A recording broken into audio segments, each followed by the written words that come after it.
Marifat School presents The Conference of the Plants. Written by Reza Nazami.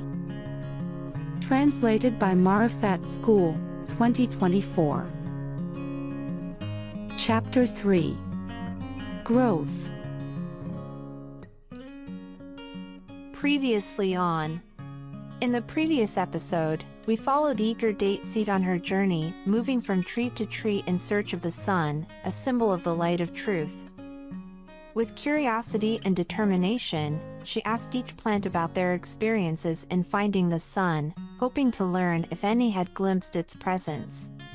We also encountered wise walnut, who, despite being immersed in the sun's radiant glow, was reluctant to share the full truth with date seed. He was concerned that she might transform the truth into mere fantasy, diverting her from the path of reality and halting her search. Instead, Walnut encouraged Date Seed to continue her journey, believing that through persistence, she would one day experience the truth herself and bask in the sun's pure light. Now, let's continue with the next episode, titled Growth.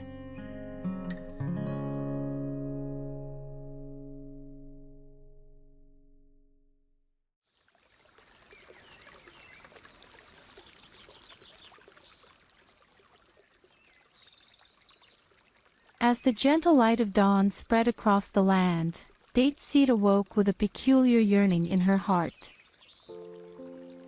She felt a whisper deep within, urging, "Your longing is for the sun."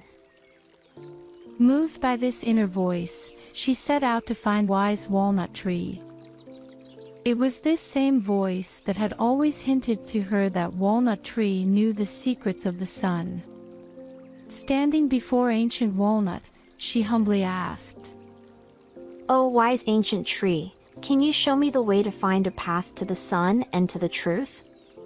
Will you be my guide on this journey?" Before Walnut Tree starts to speak, Chamomile Seed and Turnip arrived, beseeching, "O venerable Walnut Tree, show us the path of truth as well."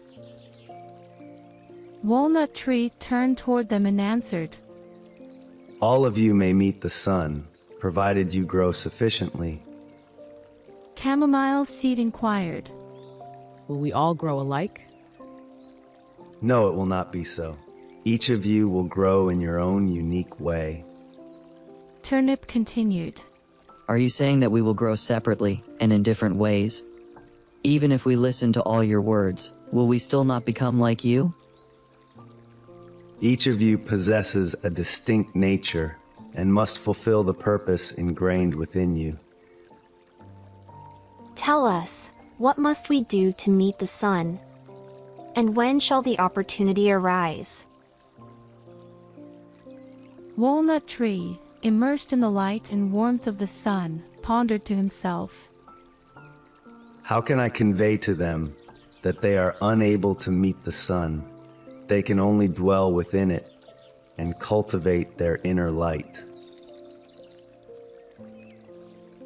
This notion seemed too profound and overwhelming for the tiny seeds, hence turning to them, Walnut Tree spoke.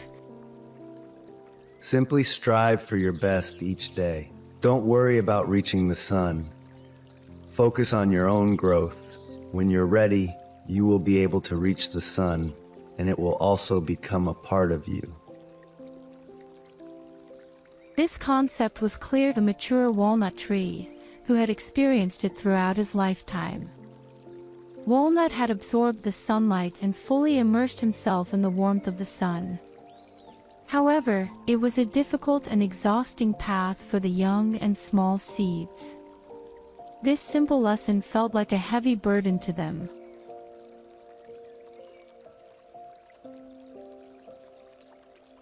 As he gazed at the seeds, he wondered, How can I guide them to grow and reach towards the sunlight?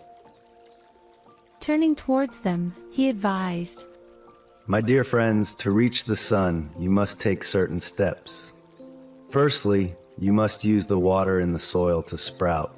Once you have done so, the sun will come to you as it loves sprouts. However, Turnip felt disheartened by Walnut Tree's words and exclaimed, I no longer want to love the sun nor meet it. The sun must be unfair for ignoring the seeds below the soil and insisting that they should emerge first to meet it. This sun is unjust. Walnut Tree could never convey to Turnip that to obtain something valuable, one must first be deserving of it. Walnut Tree was unable to articulate that even Turnip's roots that were extended into the soil was because of the same sun nurturing this growth. Walnut Tree pondered how to convey to Turnip, If you grow, you will see the sun. Your anger towards the sun has no effect on it, and if you quarrel with the sun out of ignorance, you will even deprive yourself of that tiny bit of sunlight and warmth that has helped you underground. Your quarrel with the sun will harm no one except yourself, and labeling the sun as unjust will only bring you down. What you seek, you will receive. If you perceive the sun as kind, then you will receive its kindness. But if you label it as unkind and unjust, unfairness and unkindness will grow within you, and you will never receive the warmth of the sun. how could Walnut Tree convey his knowledge to Turnip, as he could not comprehend the sun's mightiness? Walnut Tree paused for a moment, then spoke. The sun possesses great wisdom.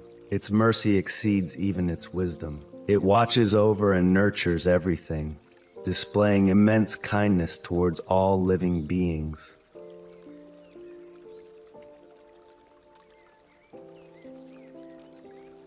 He felt compelled to speak at length about the sun's kindness and mercy, hoping it might soothe them and ease them to sleep. Eventually, all the creatures drifted off into sleep, feeling content and grateful for the sun's boundless mercy. Yet, Walnut Tree remained alone, enveloped in sadness and despair beneath the moon's glow. It longed to cry out, The sun exists. Why do you remain oblivious to the sun's presence? It is you that must question your worthiness to bask in its light and warmth. Witnessing the sun demands a merit we seem to lack, and it is not the sun's fault that we are deemed unworthy.